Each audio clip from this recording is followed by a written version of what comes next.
One and a two and a...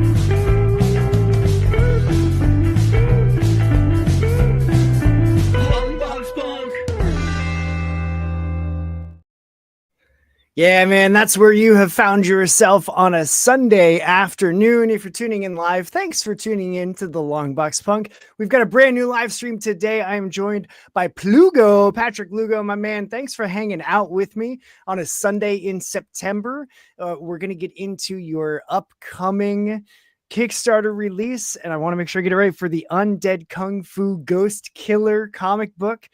Which I mentioned to you already, but I have to say it again. It's one of the coolest freaking titles that I've heard of for a comic book. I'm excited to get into this, to talk with you, get into all the nitty gritty details of the Kickstarter. It's in pre-launch right now for the business end of things. You can click on the link in the description. There's also some more links to find him, to vote for me for an award. All the things are in the description below that the YouTubers say. But I'm not a YouTuber, so I don't say all of those things. I just say click the stuff and do the things. You know what I'm trying to tell you. But first, Patrick, let's dive into like what your origin story is. How did you get into comics? Like, how did you start creating comics to begin with? Where did all this come from? Chris, thanks so much for having me. I mean, we're going to be delving deep into the distant past because I like to say that I learned how to read English reading comics, right? I borrowed them from my older brother and then just, read them or try to read them when I was very young. That's kind of also how I ended up learning how to draw, because I would also draw on these comics, which my brothers didn't always appreciate. But that also kind of segues into a lifelong pursuit of martial arts for obvious reasons. But yeah, so I mean, ever since I was a little kid, right, I'd have the lunch money and we'd have the access of like every Sunday afternoon. Dad would take us to the bakery to get bread, and then I could run over to the pharmacy and pick up a selection of comics, back when comics were on a newsstand, Yep. way in the dark ages. And then from there, it was just a constant, passion, or like, what was it? When I discovered X-Men 124, this is like right at the beginning of the Dark Phoenix saga, early 80s or something like that, riding my bike to 7-Eleven and discovering those comics for myself kind of reignited, what can be done with comics? Yeah. So it just, I had a facility for doing art. The folks fostered that. So I was able to kind of work my way towards art school and just keep trying. By the time I got to the School of Visual Arts in New York City, I was already getting some comics published in like an local indie comic publisher called Double Edge. I think I might actually check these out. I have them, right? So that's awesome. These were published in like 1992, right? I was still in school, and some of my teachers would let me bring the pages in, and they would kind of, rather than me doing the homework assignments, they'd let me work on the pages and kind of give me tips. So that kind of really gave me, some chops that I could lean on. Yeah. And then from there, it's like right at the verge of the 90s comic boom, I was already starting to get comics done. I pretty much got headhunted away from New York and ended up in the San Francisco Bay Area, where I became where I worked for a little black and white magazine called Kung Fu Magazine. That's awesome. And then I stayed with them for decades. They just like, every time my mind would start to wander and I'd be like, oh, maybe I should go do something else, they'd give me another challenge, another initiative. And then, years later, Kung Fu Magazine is kind of like the magazine we all think of when we think of that title. When we think of those like how to defend yourself from an assailant, Mhm. on a street corner or something, right? I laid out those articles. And so that's how I was able to keep practicing sequential art Okay. in my day job. Yeah. So nights and weekends I'd be drawing comics, I'd be doing the occasional children's book, and then on my day job laying out action sequences for articles. That's awesome. What a way to like really just stay immersed full time creatively. Did that ever lead to like burnout for you? I mean, it would be an ebb and a flow. There would be peak moments with the job, and then there would be moments where I would just not be having a good time, and Mm, it was just something to contend with. But by the same token, there would always be a unique opportunity, and then it was still a structured job where I could bank vacation days and take some time off to go do sure. something else, for a week or a week and a half, just to correct my head. Yeah. But there were enough perks, like and some of them were really out of left field, like we'd have these masters coming in from China, and they'd be Oh like, wow. we're going to teach a Tai Chi seminar this weekend. So you work for the company, why don't you come and train for the weekend? And That's awesome. get to do stuff like that, meet Shaolin monks, meet all sorts of really unique people that have like demonstrated mastery, right? Like that's the thing Yeah. that that's the thing that I love about comics, is because it's really easy to see people kicking ass and doing stuff really well, right? Like that dude drew that gun really well, Yeah. or that dude set up that sequence really in an excellent way. So to have a job where part of your job is just to see that in other people and really be there to like, you know, organize the photo shoot that's going to get that kung fu master on the cover. Hmm. You get to see that guy at the top of his game, and you know some of those people are doing things I could never imagine doing. Yeah. Yeah, I bet like it, and that's one of those things too that to your point, like you can look at a comic and immediately recognize, right? Like, oh, this artwork is just top form. Like this artist is firing on all cylinders. The writing is incredible. You can't do the same thing with like necessarily with martial arts masters, where if you see them not doing their thing, you can tell watching like a demonstration of like, oh, this guy's got it. Like he gets all the thing. I wouldn't know what I'm looking at though, because my kung fu experience is like Bruce Lee movies. Uh, So like if they're doing anything like Bruce Lee did, then sure, yeah, I get that, or Jackie Chan or whatever. But I don't like. I've always heard how meditative so like Tai Chi can be, and that always felt contradictory to me because it's a martial art. So like it's the art of fighting, but if it's meditative, like that to me, my brain says that doesn't match well. And then to be able to see something in person and up close and like while you were working on that magazine, were there time like did you also go headfirst into studying like kung fu or tai chi or any of the martial arts? well, I was, we could say I was vice president of the martial arts club in college, right? And so Okay. part of getting the job was having some background and some training in a kung fu called Wing Chun, which is the style of martial art that Bruce Lee got his start with. Okay. So, but once I started working for the company, right, Tiger Claw, the parent company that publishes Kung Fu magazine, there was so many opportunities to just to really indulge that part of me that you'll probably recognize as a comic book collector, right? Like, oh, that first issue. So I Mm-hmm. would, take seminars with lots of different masters, drop in on classes, and just pick up a lot of information, not in a rigorous, I'm going to train with one master every day for the rest of my life, Yeah. but in a much more like amorphous, picking up seminars, doing retreats and then like kind of sitting in on classes. And then because where I live in the San Francisco Bay Area, there are so many martial artists everywhere that Mm.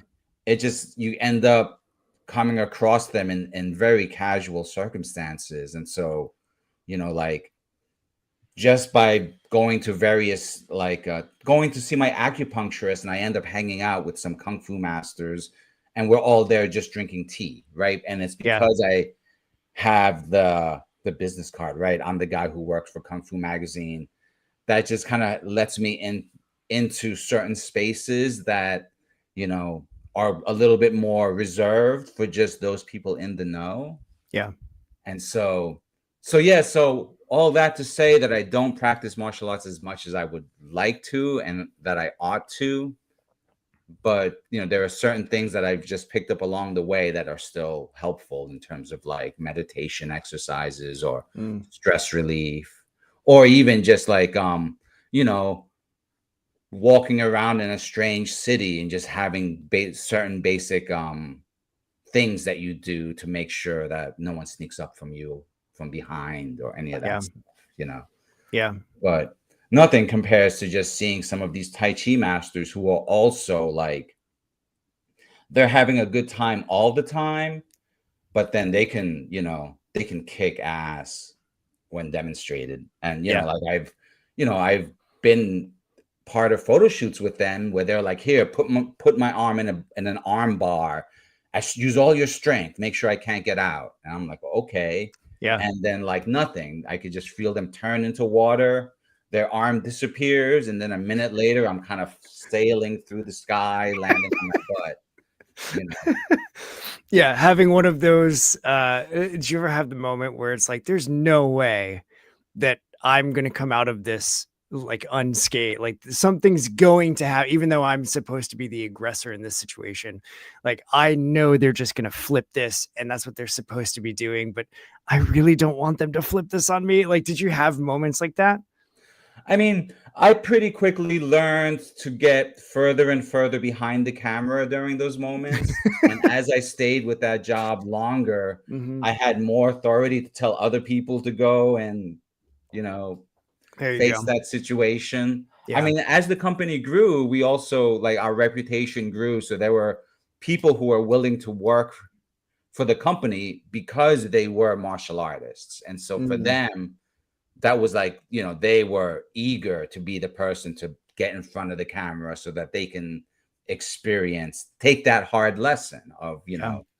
hands on. And I've seen it. Like, are you familiar with the movie Kung Fu Hustle, Chris? Yeah.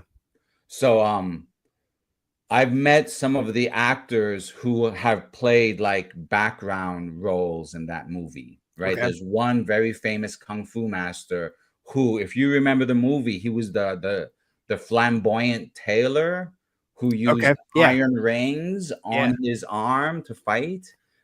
And that truly is his martial arts style. And when he was young, he was like a formidable martial artist. But to do the photo shoot, he was so eager to show like some of the secret techniques and some of the like, his martial arts style is called Hung Ga, which is known for very strong, like hitting, very rooted. It's for big bodied people, right? Okay. If you imagine like someone who has to fight in the rice paddies where they're going to be up to their knees in mud and they have to just rely on like strong upper body strikes. Yeah.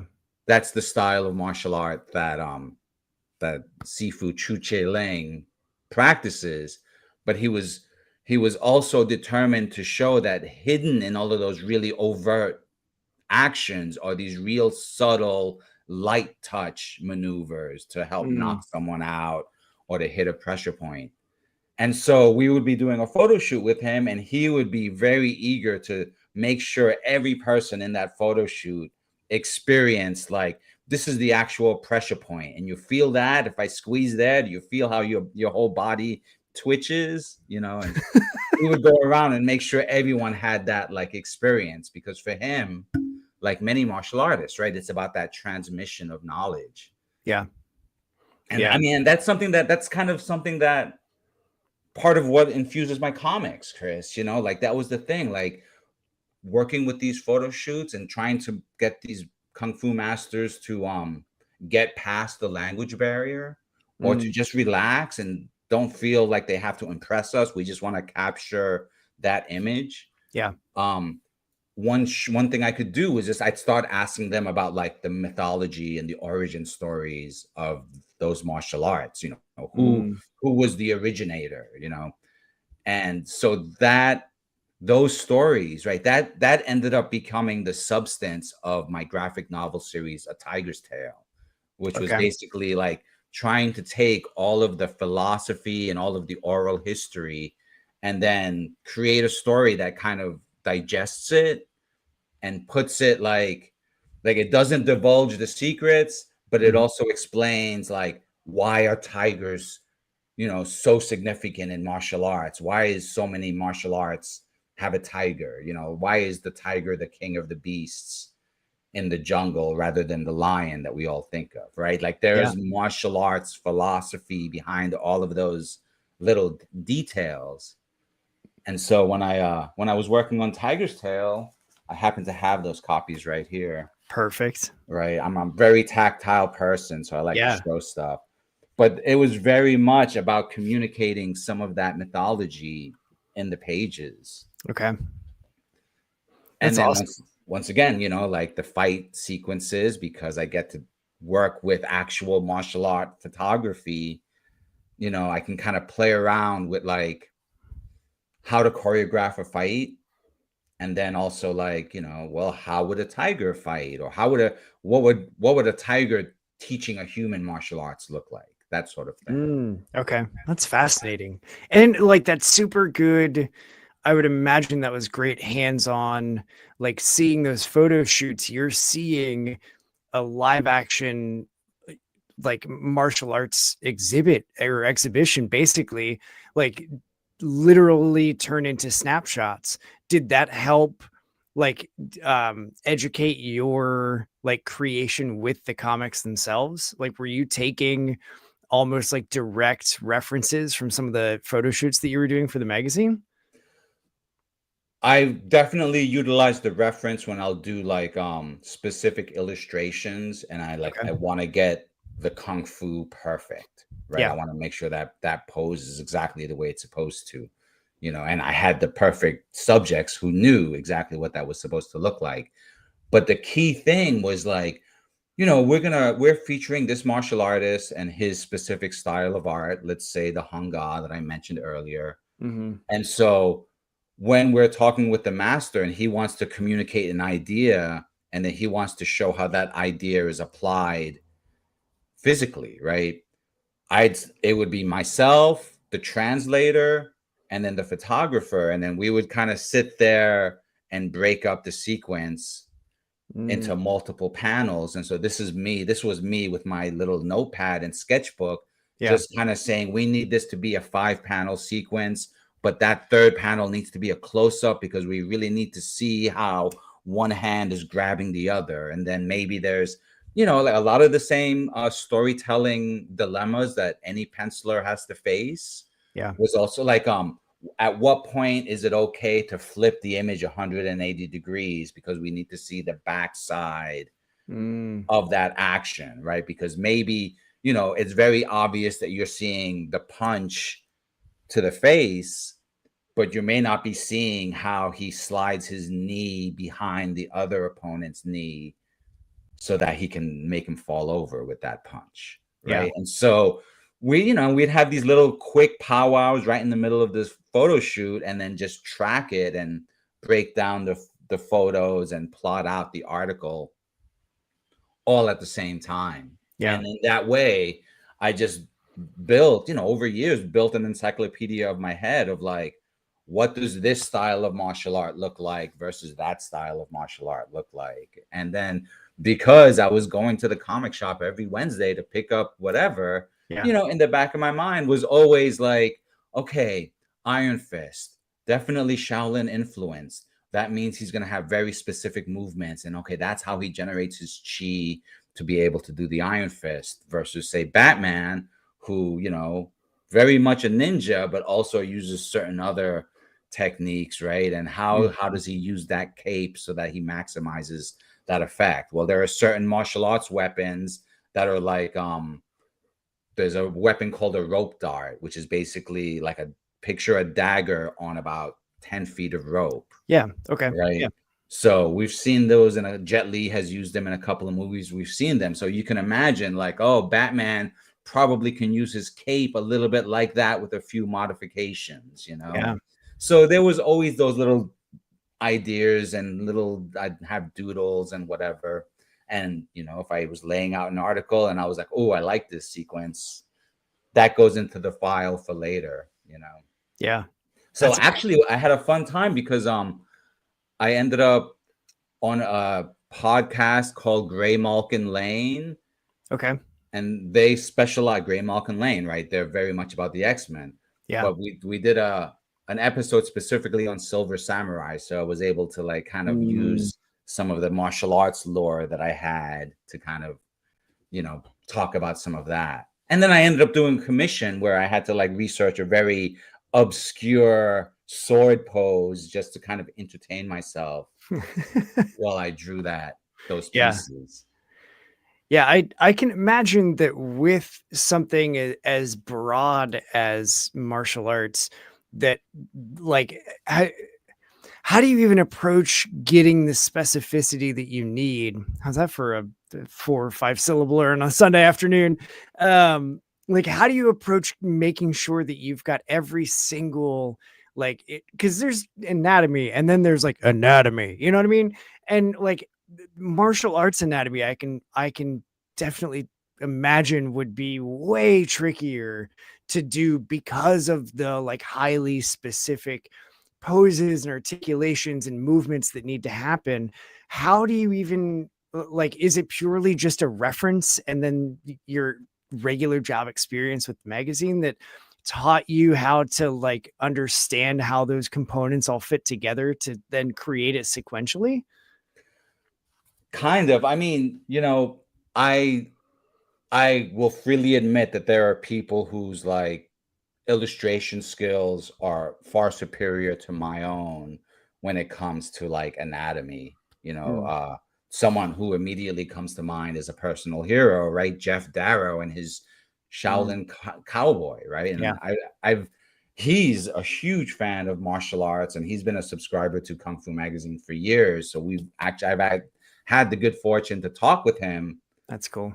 about the subject of fight choreography and his love of kung fu movies and how that influences his art, right? But then he freely admits that he doesn't, you know, while he's done some tai chi, he is really just making stuff up to please his sensibilities. But he can Mm, afford to do that because his art is so picture perfect, yeah. you know. So for me, I kind of lean into, how can I say it? Like, if you can envision like the classic Chinese calligraphy, I have one right there, Hmm. right? So if you can envision that style of calligraphy, right, that artwork is done in a very improvisational way, right? Okay. That we can tell that that tiger is not anatomically correct, Yeah.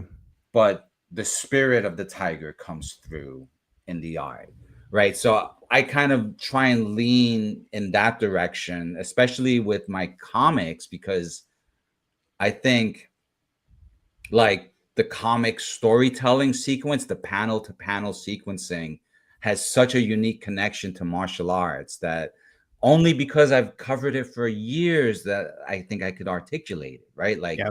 here's the secret, right? Martial arts and comics, for both of those things, time equals space, Mm, right? So if you think yeah. of your comic page, right? You're reading, unless it's manga, you're reading left to right.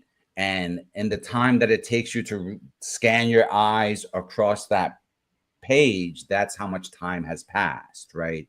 Yeah. So if you've read Scott McCloud, you'll know that by adding word balloons, you can slow down the amount of time. By breaking that sequence up into panels, you can kind of change that perception of time, Yeah. right? So that those are all the tricks that comics use to manipulate space and time. Now in martial arts, it's the same thing, right? Space is very much, it's the distance between my cheek and then that fist, right? That's the difference between winning and losing. And so it's all about the timing, making sure that I can time it so that I dodge that fist, right? Yeah. So looking at all the different styles of martial arts are unified in the priority of controlling that space and that time. And then everything else is just different techniques, whether it's overwhelming power, whether it's efficient movement, right? It's all of those secret techniques, or deception and distraction, right? All of those techniques are there to make sure that the right person has the best timing and is in the right space. And we can imagine like a Jackie Chan movie to really get that sense. Like Yeah. although, Bruce Lee was another master of, what made Bruce Lee great was his ability to capture that tension on screen.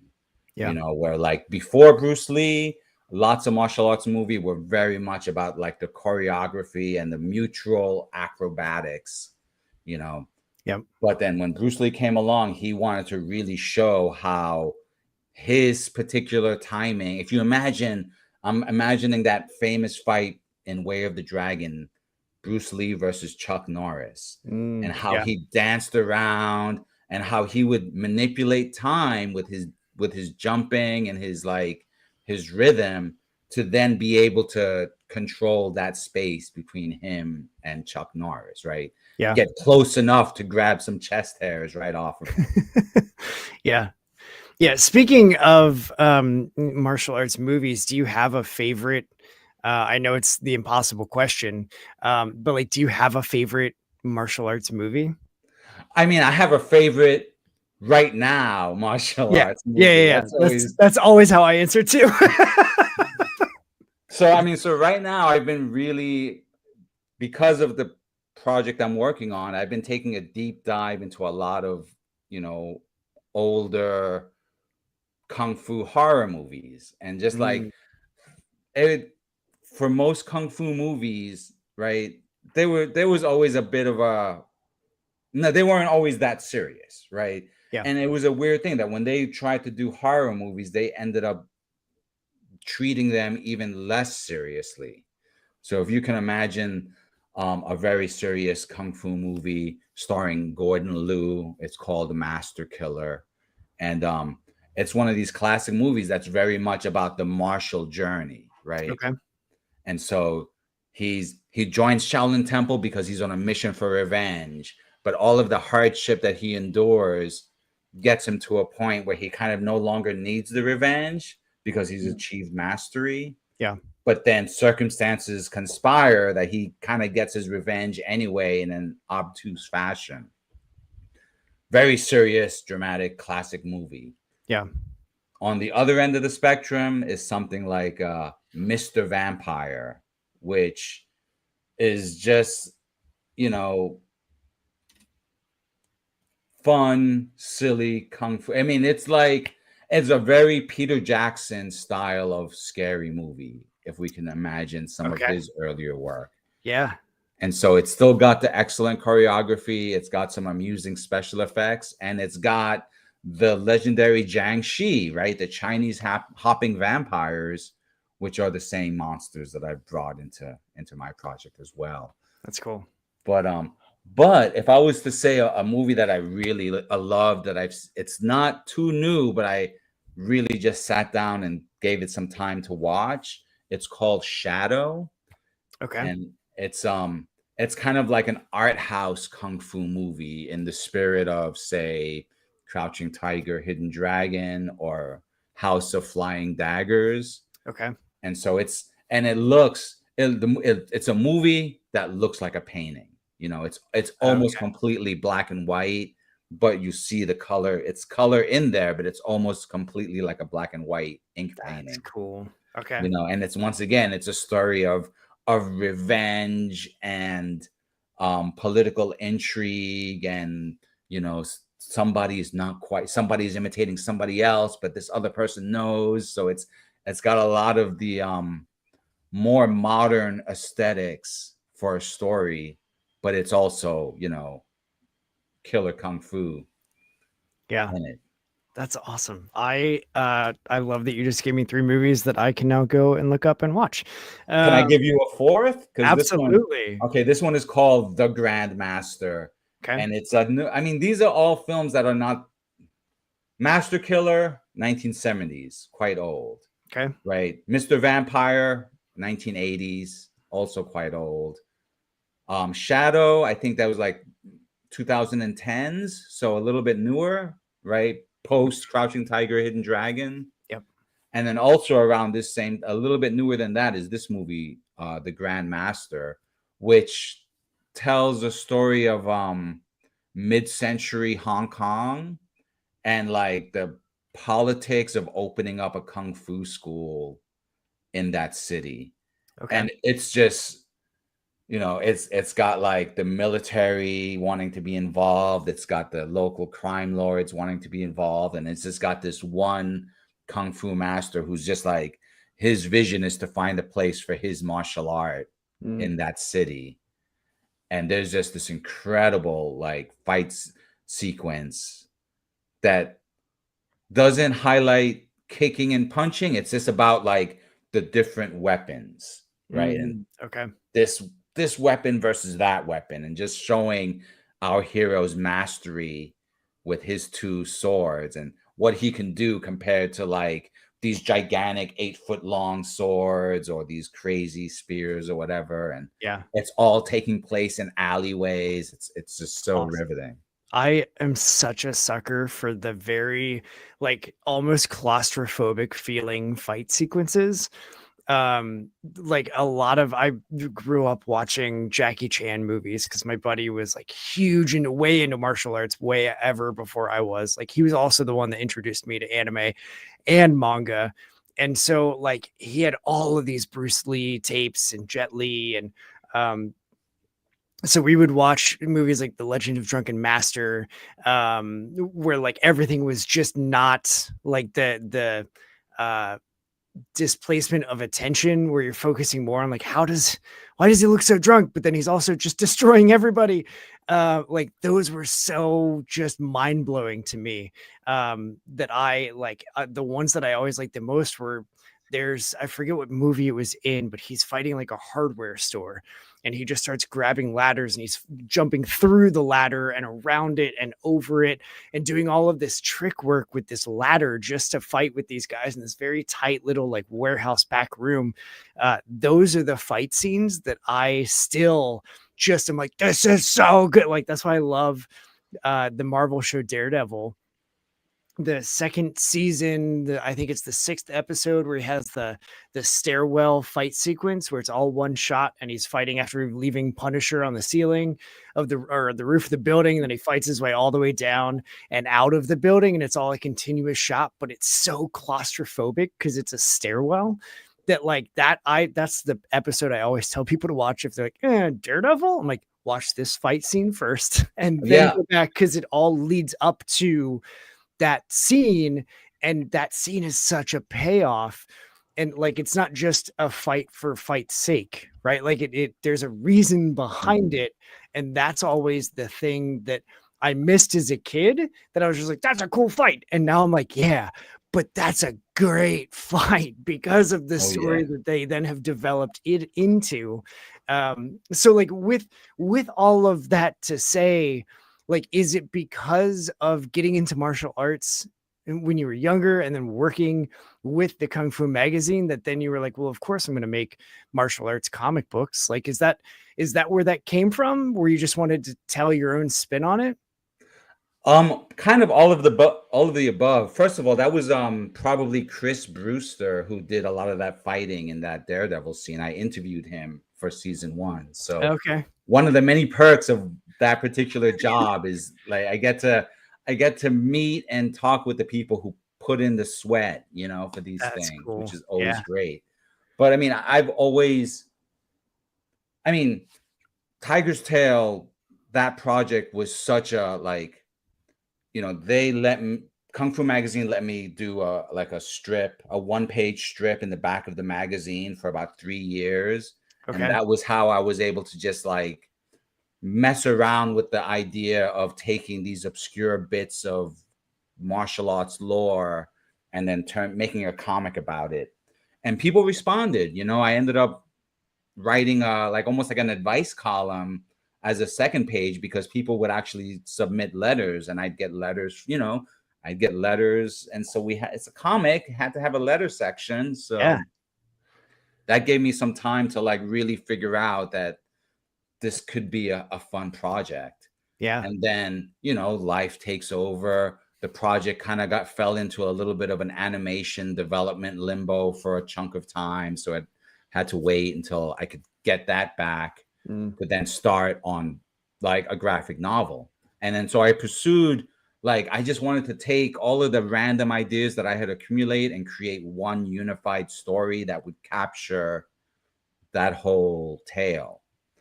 And Okay. that's what became A Tiger's Tale. Although I ended up splitting it into 2 volumes over the years of 2022 and 2024. Sure. Right. But at that time, it was really so much about capture. Like the first priority was to capture as much of the lore and present it in a way that pays honor to the philosophy and my understanding of those art forms, right? Not just the martial arts, but like the art of calligraphy, right? Yeah. And this kind of stuff. So I kind of consciously try to adopt that sensibility in the art. So, when we were talking about like getting anatomy correct, one of the things I really observed was how, because I would also get to meet some of these kung fu masters that were also like master painters. Okay. And so I would get to observe how for them it was just done in one act. There was no erasing, there was no undo. They just did the brush stroke. And so I spent a lot of time trying to adopt that same sensibility. And I still use undo and I still use a tablet, but I definitely wanted to capture that, like, that willingness to just not be perfect, but to capture like the spirit of what I was trying to communicate. So that was one of the things that comics is so good at, right? Because you can take there's no other medium that can take the internal and make that external, and so like the person doesn't always have to look exactly the same every time, right? Right. And we've seen that technique used a lot in anime, right? If we think of like Dragon Ball Z or whatever. Yep. So, but all of those techniques, those have roots in much, much older art forms, and that was the thing that kept coming. That was like the main lesson that kept coming back to me, was these kung fu masters was like, I do this because of this reason, and as a result, here's the work of art that I've done. And so I would kind of try and approach the comics in that way. Like I want to build this world that just captures all of these philosophical ideas and create a story in it. Yeah. But then what I realized was that I created this crazy, like, I pulled together so much cosmology. I did so much world building that I ended like I produced a map, right? And this is how much I geek. So this is the map of the world, Pangu, right? Okay. But this map is also based on a map that like a British explorer proposed in, I think, the early 1800s, where he believed that China had discovered America first. And so he ended up publishing this whole sequence of books, like translating, Chinese into English, and then presenting this map as proof that China discovered America first, right? And so that's been one of the things that, because martial arts is surrounded by so much mystique, we like to call it feng shui mirrors and incense smoke, right? So some of that stuff gets a little bit too mystical for like the hardcore scholars that were like part of the editorial department for Kung Fu Magazine, right? They wanted to really provide real concrete information. Yeah. but that also left me with some room to explore some of the mythology and some of the magical thinking involved, you know. And so I just wanted to be able to tell the story of a tiger's tale, right? Which I would describe it as the Jungle Book meets Enter the Dragon. Okay. You know, I ended up having to build this huge mystical martial arts world. And then I just realized that there's so much stuff in that world, so many mythical creatures, so many folk heroes that I have the option to like look at. Yeah. Because the fictional stuff is dovetailing with the historical research that I've been doing all these years anyway. Yeah. You know, because right, there were certain things that I had to research for the day job, but then while I was researching, you know, oh, if I found this interesting rabbit hole about a specific mythical monsters or specific mythical stories, or like, you know, a work of fiction that's based on a historical character, but that work of fiction is, you know, that historical character is thousands of years old. That work of fiction is only 1,500 years old. How does one approach that subject now in this day and age? Yeah.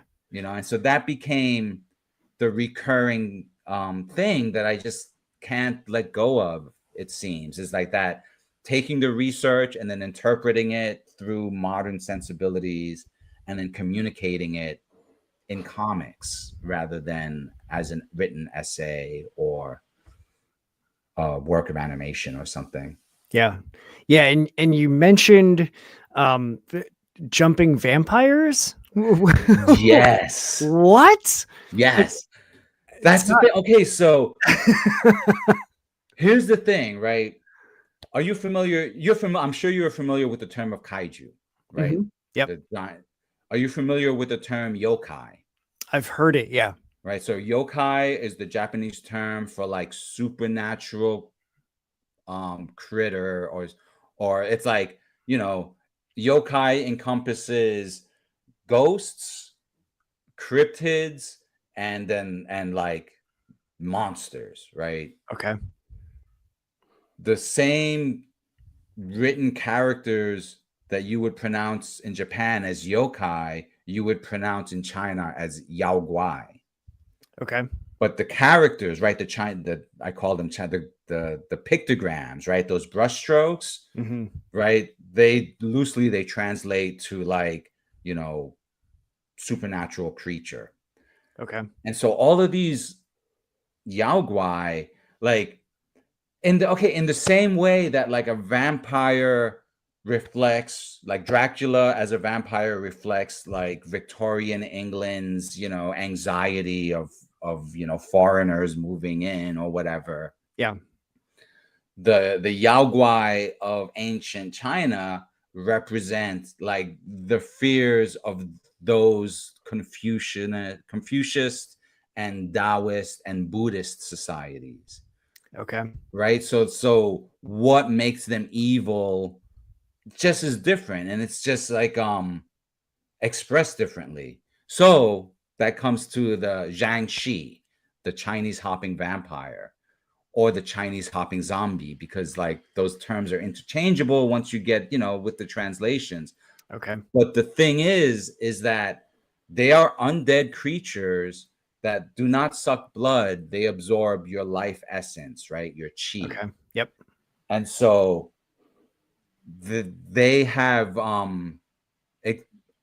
while they died, they stiffened, right? Thanks to rigor mortis, but they're now animated due to the amount of chi that they're absorbing from the people around them. And when they get animated enough, they can jump out of their tombs to try and attack people to get more aggressive, to more aggressively absorb their chi. Okay. But because of rigor mortis, they can only hop.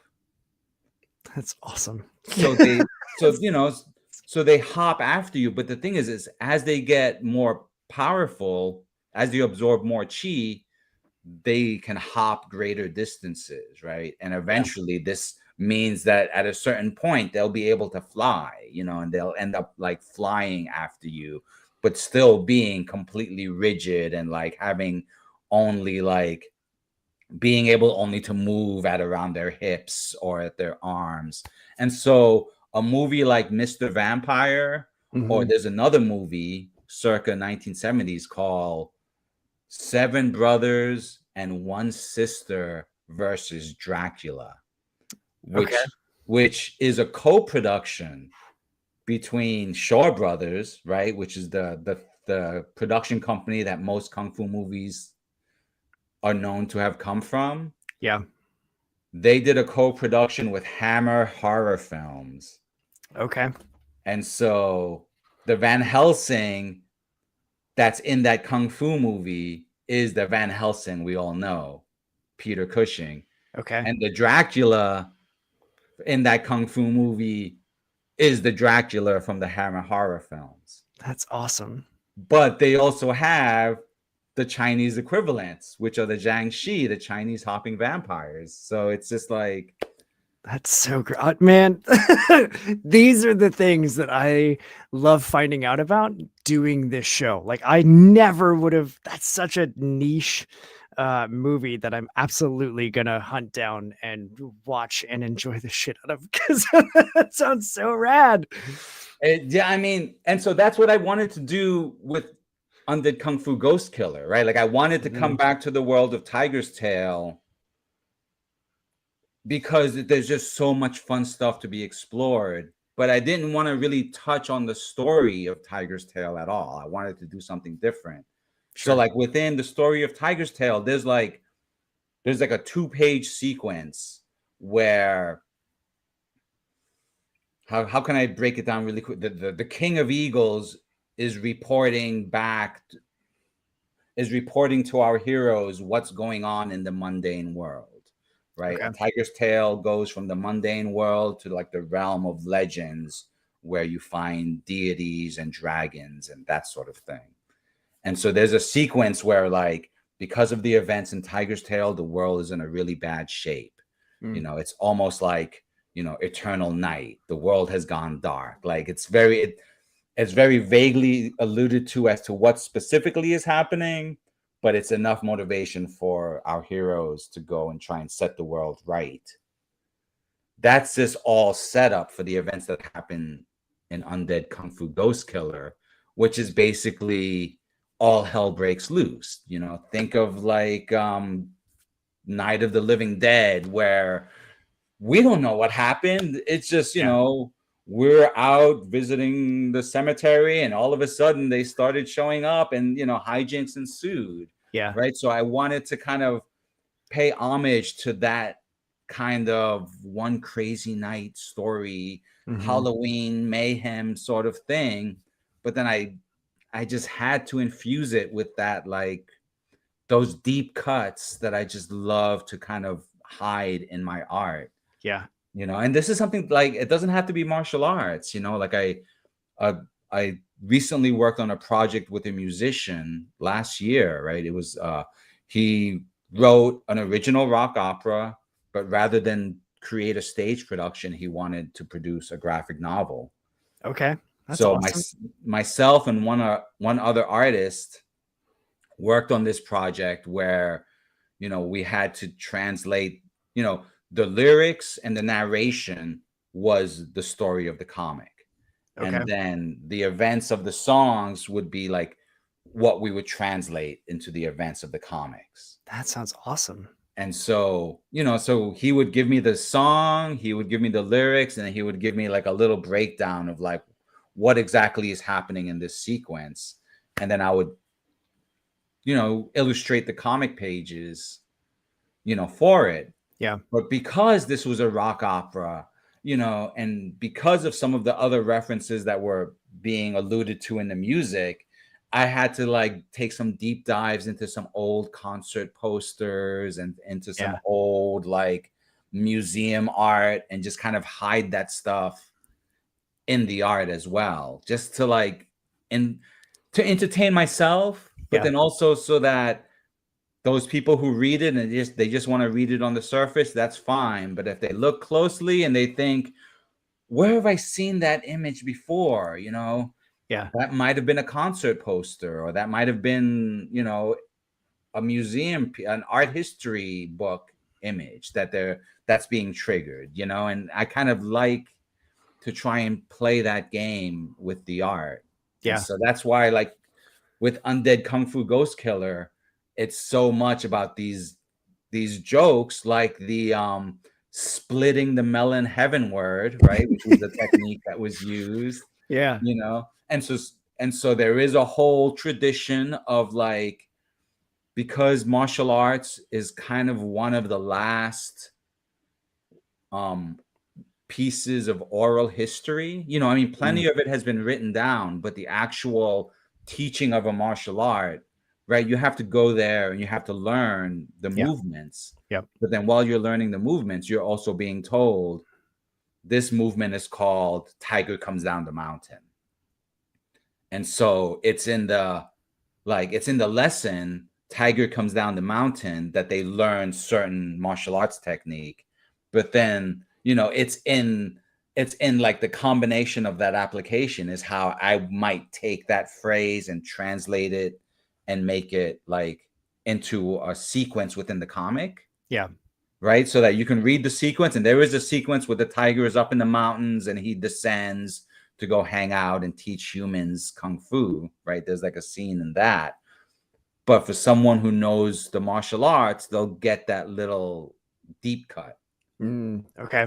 So for people who know kung fu movies and for people who know horror movies, there are going to be some of those deep cuts and those gags throughout the comic. That's so rad. Here, I I have I I have my mock-up right here. Oh, nice. Man, I live for those Easter eggs, those hidden things, those deep cut, like minor details that like because for me as a reader, that gives it that extra 5% experience of just like, oh, this guy gets it, right? Like you're not just making a kung fu comic to make a kung fu comic. You're making it out of the appreciation of the martial arts, and you can't help but just flex all of this knowledge that you have to show off a little bit, and those that are in the know get it, right? Like in our comic, my collaborator and I are both huge music people and big punks and have loved that music forever. And so we included a lot of stuff in the background or in just things that they were saying to each other that were either lines of lyrics from songs or album titles or like, posters that were in their venue were actual references to movie posters or anything like that. Like I like that because it's just fun to include for those that may or may not pick it up. But when someone does pick it up, it's like, there's my people. Like they get they get it. 100 And we did that for 100%. them. Yeah. 100%. It's so much that, and that's the thing. It's like waving that flag to let others know that they're not the only one, right? Yeah. Because it how can I like to call these projects, right? Like this one, Undead Kungfu Ghost Killer, my Tiger's Tail, and then some Mhm. of the others. I have like Tiger's Tail in particular. I've worked on it for so long. Some of the artwork ended up in art gallery shows. So I Oh, ended up cool.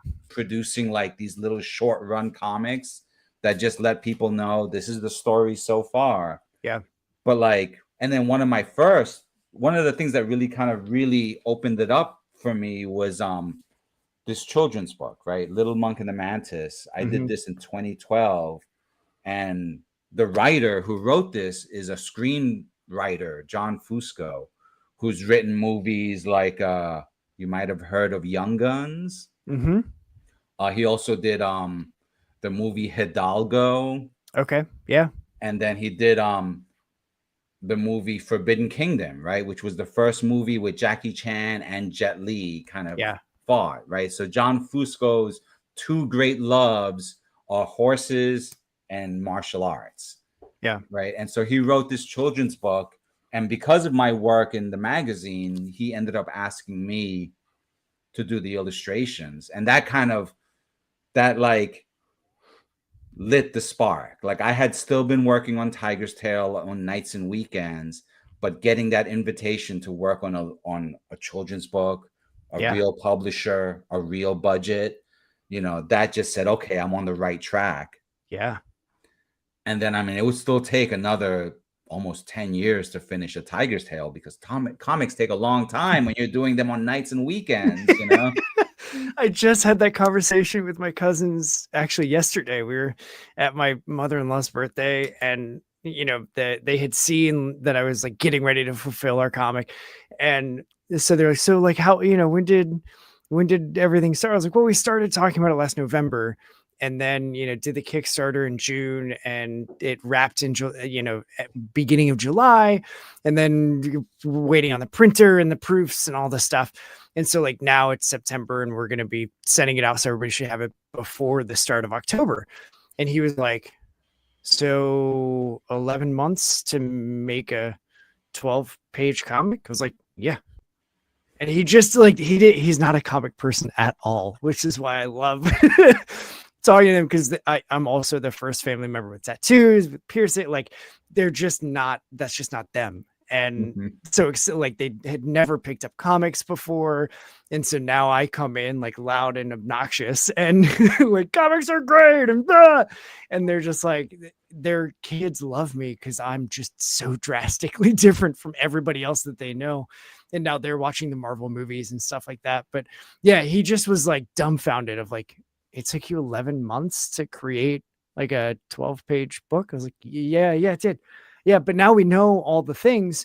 So like we'll be able to put together like a 65, 70-page book before June. And he was like, that's a significantly larger amount of time. I said, or a lot more book to make. I was like, yeah, but that first one was also our first project, working together, creating something that actually got printed, that we can hold in our hand. Like all of the things were new. So as you go, you learn things, and then those start sticking. And it's like a snowball rolling down the hill, that the further down the hill you get, the more momentum you have. And it's because you've stuck all of this knowledge and about vendors and how things work to you as you're rolling. So by the time you get to the bottom of the hill, you're like, yeah, let's do it again. You don't have to go as high up the hill to then start the roll to get down it again. And he was like, okay, I guess that makes sense. Sure. All right. Okay, cool. Yeah, great. And I was like, you still don't get it. He was like, I still don't get it. I love it. Because I have a colleague of mine. We do we kind of intermittently do our own little podcast show. It's been on hiatus, but it's called the Comics Foo Show. Okay. And it's because it's just about that intersection between martial arts and pop culture, and how there's so much crossover, because it's just that reflex to nerd out and know something meticulously, but it's just applied to different fields. And there's so many martial artists got their start by reading those old Deadly Hands of Kung Fu, right? And then now there's a new generation who were all watching like Avatar: The Last Airbender. Yep. And now there's an even newer generation coming up that have been watch the Shang-Chi movie. They're watching K-pop Demon Hunters, and uncountable works of anime that are just about that. Yeah. But I mean, that's been amazing. Like, I had, when I did a Tiger's Tale, the first one, out of the blue, I had one of the Kung Fu masters who does artwork. He's a whole other story. I mean, we could do a whole episode just on Grandmaster Tu Jen Chang, because he's like one of those Taoist Kung Fu masters who's got like a single family martial arts style. And I'll tell you what the style translates to. It's called Iron Crotch Kung Fu. Okay. So, there's that. So he's literally broken the Guinness Book of World Records for a number of feats. But he's also an incredible painter, right? So when he heard I was doing a comic, he was like, hey, why don't you use one of my paintings in your book somewhere, right? So I ended up doing like a real short run of volume 1 with like a traditionally painted cover, right? Yeah. And so that was just like, a single one-off, right? I printed a short run of those books. Yeah. I got like maybe a half dozen left, right? So those will be up available on the Kickstarter for people who are collectors, right? Yeah. But it started a tradition because then I was like, you know what? I get why people want variant covers, but it's not like I'm that close a friend with some of these big level artists that they're Mhm. gonna throw me a cover.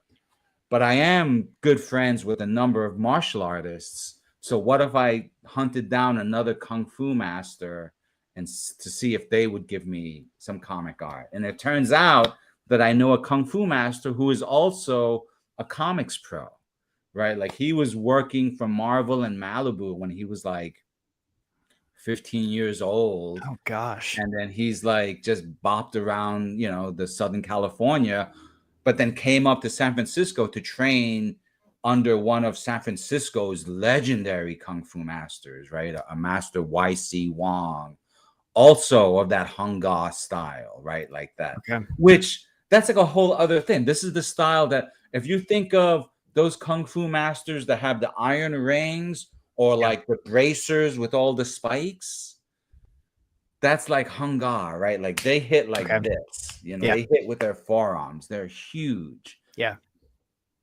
So Sifu Curtis is not a giant of a man, but he has been so dedicated that he ended up achieving, a status of mastery. And, so I met him through the Kung Fu magazine work, but because he lived in Southern California, he was also low key working for like animation studios and some indie comic companies like Silverline Comics for a short period of time until eventually he decided to launch his own comic. Okay.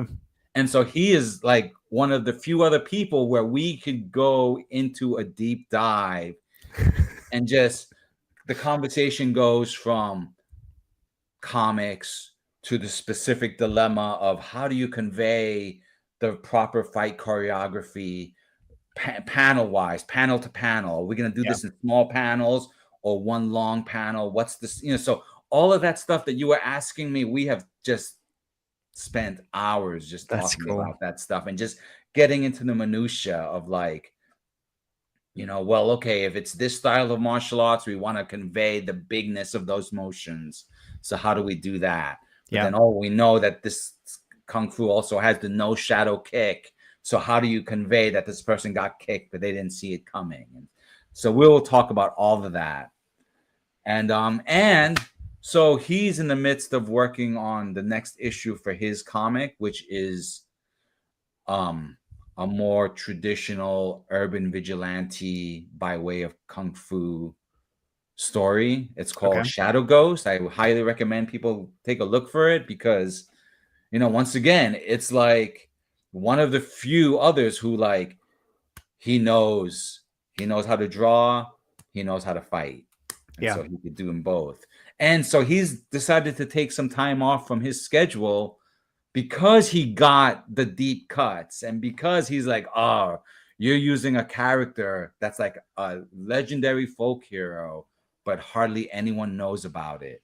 It's Yeah. like if people didn't know who Zorro was or something. Like, Yeah. Okay. so there's he's like the original Ghostbuster, right? And his name, like in China, his name is Zhonghui, right? And he is like, so the story of Undead Kungfu Ghost Killer takes that ancient folklore, and it's another instance, right? It was folklore, but then it was also fiction. But that fiction is so old now that it might as well be history, if that makes any sense. Yeah. And so, I've kind of been aware of this character as, the Chinese Ghostbuster, but then over the course of researching it, and then over the course of thinking of like, what if I could do something that was just, scary, like a Halloween themed Kung Fu comic? Yeah. And I was like, oh, well, it would have to be him.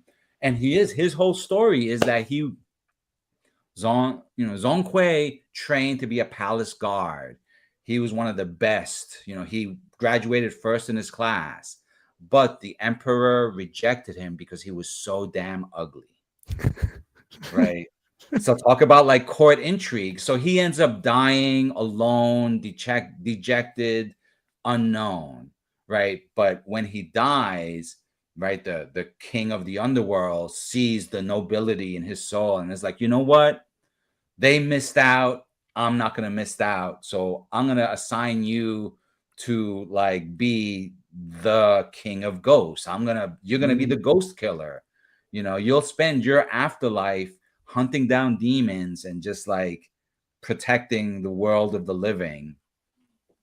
And so that's like, how can I not make a comic about that? Right. You know, it's just like it's all there, you know, it's got the dark backstory. It's got like all hell breaking loose. It's got like, you know, the one person who can save them is also probably as scary as all the people all the monsters that they're running from, you know? Yeah. Yeah. Yeah. So walk me through then like logistics. So the campaign launches October 1st, runs 30 days so that you get Halloween off to just enjoy Halloween. Yes. But like the book itself, is it a one shot? Is this the start of an ongoing series? Like what can people expect?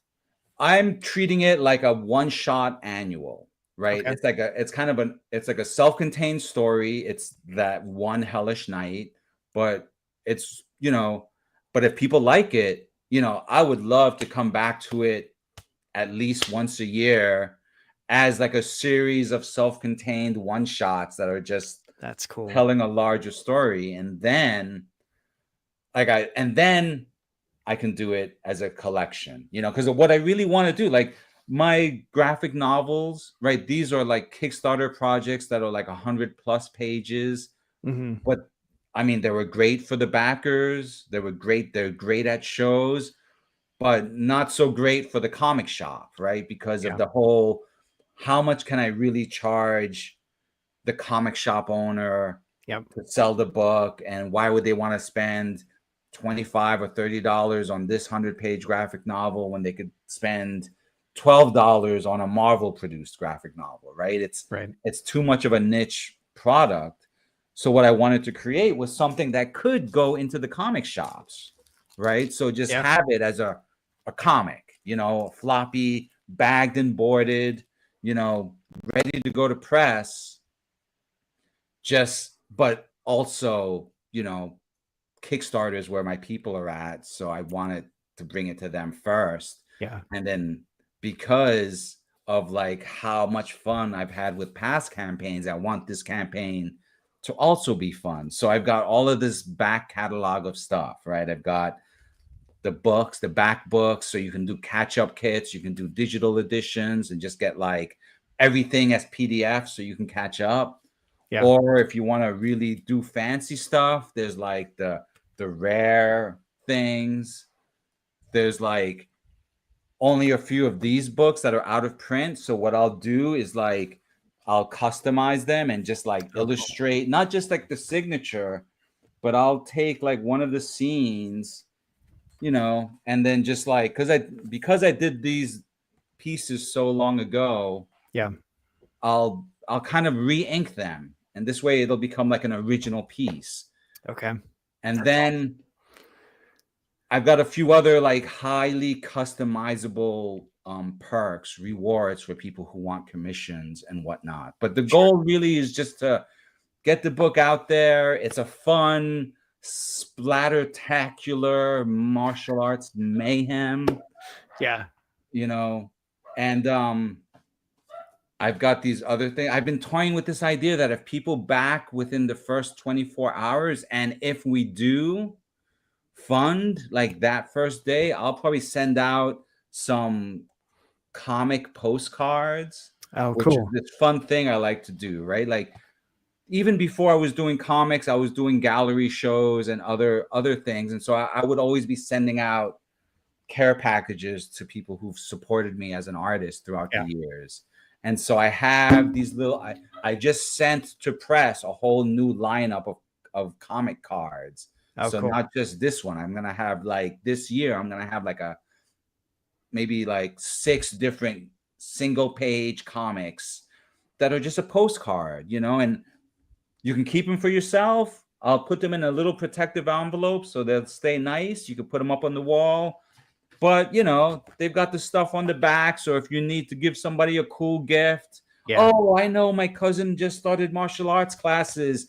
I'll put this as his birthday card. You know, I Yeah. like to do lots of little things like that during the campaign. You know, and one of the things I'm hoping to be ambitious for is to do like a watch along and try and like I have the 30 days of the campaign to figure it out.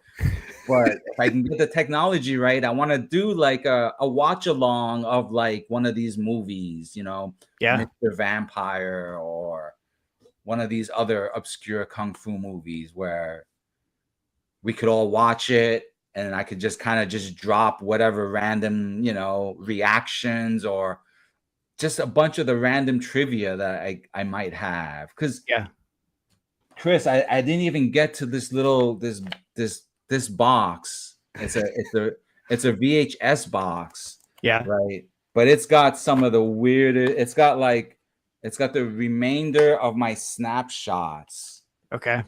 and I just want to share one with you to see if you recognize who this person is. See, he looks insanely familiar. My wife would probably be like, "Oh yeah, I know who that person is," but she's way better at faces than I am. So that is the godfather of punk himself, Lou Reed, who was also a devoted Tai Chi practitioner. Really? Yeah, yeah. So it turned out that his Tai Chi master was a good friend of the company, and I actually took a few Tai Chi classes from him. Right, his name is Master Ren Guanyi. This guy is a Tai Chi master who's built like the Terminator. It's no joke. He's like a Awesome. heavyweight champion, and yeah, no joke. Like he breaks every stereotype of the soft, flowy Tai Chi Hmm. master. He loves it. He's a hard whiskey drinking, you know, rock solid guy, man's man, who just happens to be one of the greatest Tai Chi practitioners in the world. Yeah. And he was Lou Reed's personal instructor. And That's so crazy. he just was like 1 year, he was like, you know what? We were celebrating the 10-year anniversary of the magazine or something. And he's like, why don't you put this musician on the cover? He's one of my students. And everyone, you know, almost everyone was like, who's this guy? You Yeah. know?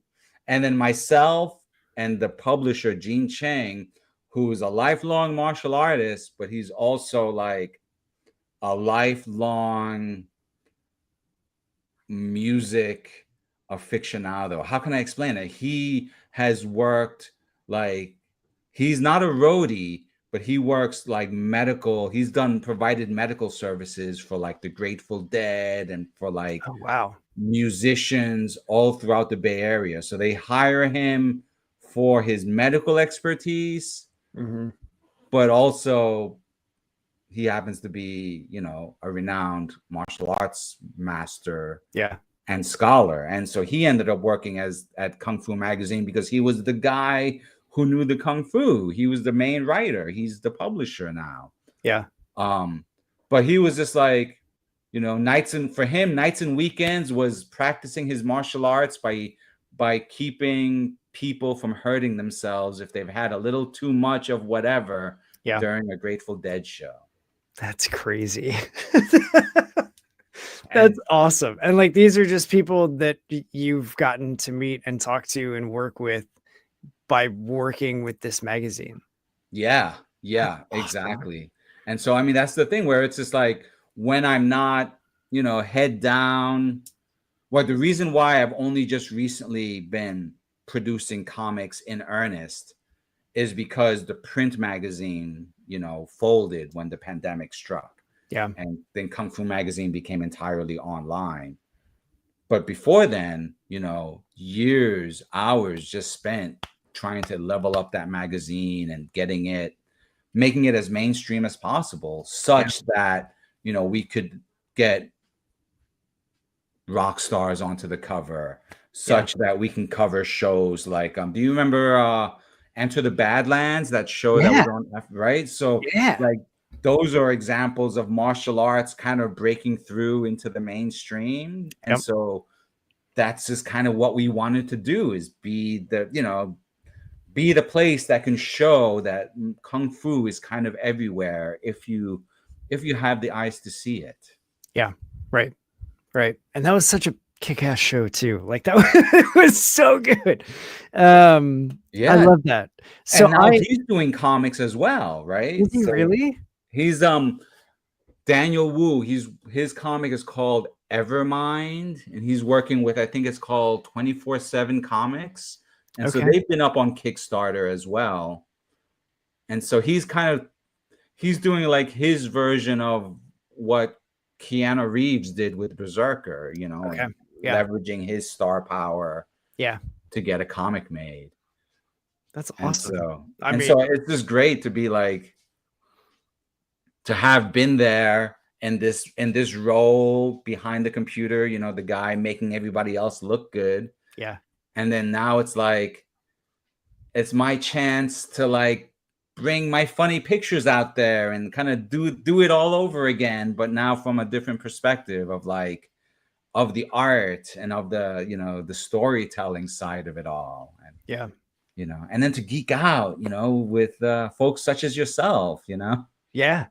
Yeah, that's the whole reason I started this show, was I just wanted an excuse to really talk comics with people that make them. And it's I've learned a ton just by talking with people. I've also like tripled all of my media to consume lists, whether it's books, whether it's comics, whether it's movies, TV shows, bands to check out. Like I'm constantly right. I've had to normalize in my brain that it's okay to not stare at the camera the whole time, because like I need to see what I'm writing down. And I like, I've got notes here of like, these are things that I need to go hunt down and find. And also like that's the end of my notes. But I have two more things that we're going to do. The first is we're going to pose. That's mainly because I'm going to take a screenshot and use that as the thumbnail for the YouTube video. This just makes my life easier, and it's a fun thing that I get to do. And you mentioned Kung Pao, so I think I'm just going to be punching at this screen and peeking around my fists. So let me get my keyboard shortcut here. All right, we're going to go 3, 2, 1. Perfect. The other thing is the one that I gave you the heads up. Can we take that again? I realized that punch was totally incorrect. Yeah. I should have been paying attention. Here, there you go. All right. 3, 2, 1. Perfect. See, accuracy matters in the. I mean, after all of the stuff that I was talking about, I was like, oh my God, that was the lamest punch. That's so good. See, that's why I like doing the screenshots and the posing. It brings up stuff like that where it's just fun to laugh. The other thing that we're gonna do is not something I'm gonna do at all. It's something you're gonna do. I'm gonna stop talking and I'm gonna give you some space. I love doing this show because I get to talk to people that have all different types of experiences. Never in a million years would I have expected to have a comic book creator on the show that has been working with Kung Fu Magazine for years. But here we are, Patrick. Like this is how it happens. But I love talking with the creators because everybody has that different experience. And yet, in a world that just focuses on differences, we all share the similarity of loving comic books.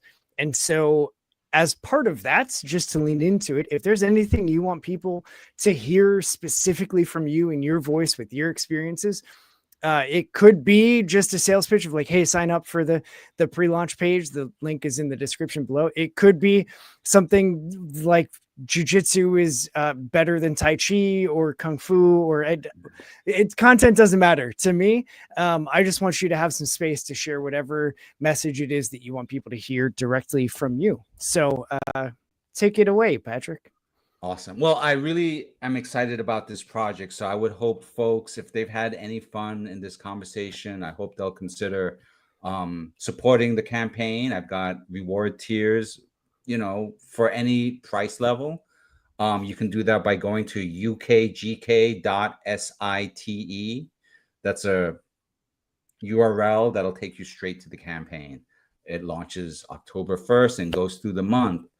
But I guess, we've been talking a lot about martial arts and Kung Fu in particular. And so I just wanted to let people know that, Kung Fu isn't about breaking bricks or breaking heads, right?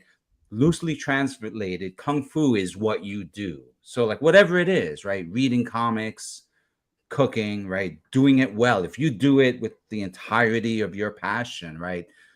That is Kung Fu, right? And so with that in mind, we live in perilous times.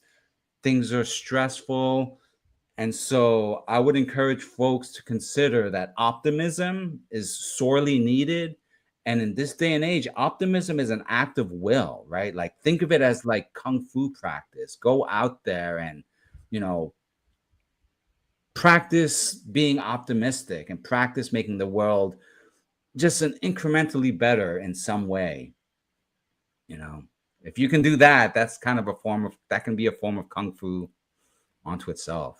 That's awesome. And as Keanu Reeves said, I know Kung Fu. If that's the case, because I very much am always only ever striving to just spread positivity. If I don't have something nice to say, I'm not going to say it because it doesn't help anything. Because you're right, there's too much just anger and negativity and all the things. And I don't want that infiltrating the things that I love, which are scary movies and comic books. So, I, as much enjoyment as I can get as a twisted individual that, watches a horror movie and sees people get dismembered and really gets into it. I can't help that. And that's what excites me and makes me and gives me joy. And if it's scary movies, if it's Kung Fu, if it's martial arts, if it's reading, if it's music, if it's walking, I don't care. Just do the things that you enjoy and do them with a smile on your face. Because you're absolutely right, Patrick. We need more optimism and positivity, and it is a choice. And some days it feels like a battle that you're not winning.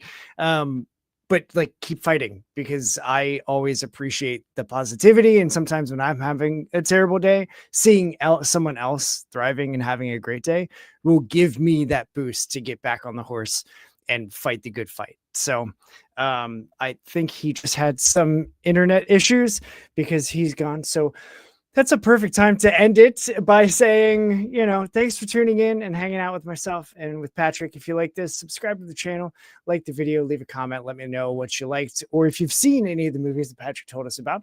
And if not, that's okay too, because you can go watch them and we can enjoy them together and, create a community here. So do what's good for you, punks, and read some indie comics, because I am out of here. Until next time.